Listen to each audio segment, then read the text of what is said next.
ada cerita yang menarik tentang bagaimana semangatnya Habib Umar. Semua waktunya Habib Umar itu makmur dengan makmur dengan dakwah ilallah. Dan beliau tidurnya Habib Umar itu sangat sedikit. Kita lihat kalau di majelis yang kita sebagai santri beliau, dan mudah-mudahan dianggap santri oleh beliau itu kalau tidur biasanya di sela-sela ceramah. Kalau beliau sudah capek, biasanya nyuruh beberapa orang untuk ceramah, 3 orang 4 orang, beliau tidur sebentar. Itu waktu tidurnya Habib Umar. Nah, sampai ketika Habib Umar itu dari sibuknya acara, jangankan di luar kota Tarim, di Tarim pun waktu beliau itu sangat penuh sekali dan sangat sibuk. Bukan hanya di rumah, sampai di mobil. Di mobil beliau itu nggak kosong dari seorang santri. Tengah jalan ada yang mau ikut, ada masalah penting mau ikut Habib Umar, mau ada yang mau diomongkan. Sampai kata ibu beliau Habibah Zahra, beliau mengatakan kepada Habib Umar, "Galia Umar, wahai Umar, orang beli mobil itu untuk bersantai, untuk nyantai, untuk menikmati keadaan. Tapi kamu wahai Umar, beli mobil tetap penuh dengan santri." Mobil kamu dipenuhi oleh santri. 2 orang 3 orang ikut Habib Umar, ngomongin semua isinya dengan dakwah. Sampai ketika beliau sibuk dengan dakwah seperti itu, Habib Umar ketika masuk ke rumahnya sebentar keluar lagi, masuk sebentar keluar lagi. Sampai anak kecil-kecil, cucu-cucu beliau yang ada di rumah mengatakan bahasanya, "Galia Habib, adak illa jid bataru." Kata cucu-cucu beliau, "Ya Habib, wahai Habib Umar, adak illa jid, baru saja datang," katanya. "Illa bataru, kamu mau pergi lagi Habib Umar?" Masya Allah, kita lihat sampai anak kecil tahu kesibukan daripada Habib Umar. Nah, dari kesibukan Habib Umar di dalam berdakwah ada beberapa pelajaran.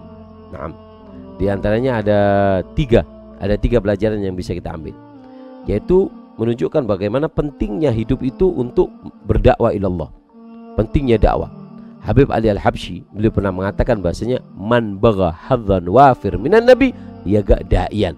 Siapa orang yang menginginkan bagian yang posisi khusus di dekat Nabi SAW, yaga da'iyan, jadilah kamu seorang pendakwah, orang yang mengajak manusia untuk dekat kepada Allah. Apa arti dakwah?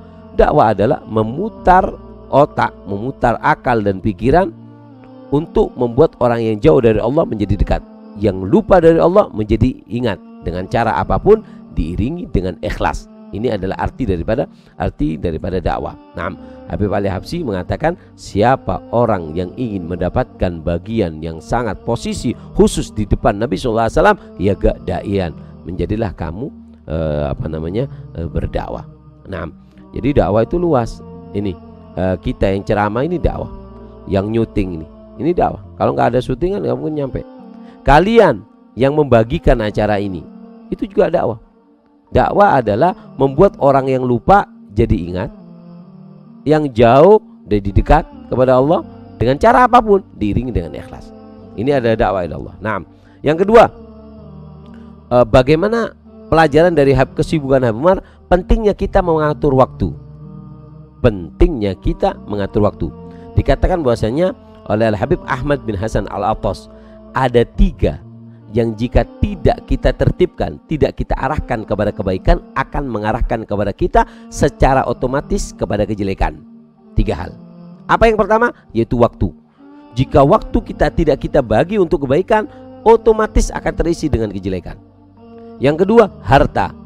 Harta kita jika tidak kita gunakan untuk kebaikan, maka harta kita secara otomatis akan mengajak kita untuk berbuat kemaksiatan dan kejelekan dengan harta tersebut. Dan yang ketiga adalah anak dan istri. Anak dan istri, jika kita tidak arahkan kepada kebaikan sedikit demi sedikit, anak dan istri kita akan mengarahkan kita kepada kejelekan sedikit demi sedikit. Oleh karena itu, ini pentingnya kita menertibkan daripada waktu. Dan yang ketiga, ada pelajaran dari cerita ini, bahwasanya pelajaran bagi seorang anak, yaitu apa yang dilihat. Kita lihat anak kecil ketika melihat Habib Umar sibuk, mengatakan, "Adak illa jid bataru ya Habib." Baru saja datang, masa mau keluar lagi? Ini lihat pelajaran yang sangat mahal yang diberikan oleh Habib Umar kepada si anak.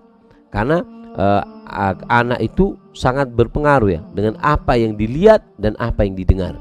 Nah, Bahkan Al-Habib Abu Bakar As-Segaf, sahib Gresik, Habib Abu Bakar As-Segaf, beliau mengatakan bahwasanya kami menginginkan anak-anak kalian yang tidak bisa berangkat ke negeri Hadramut hendaknya hadir majelis seperti ini.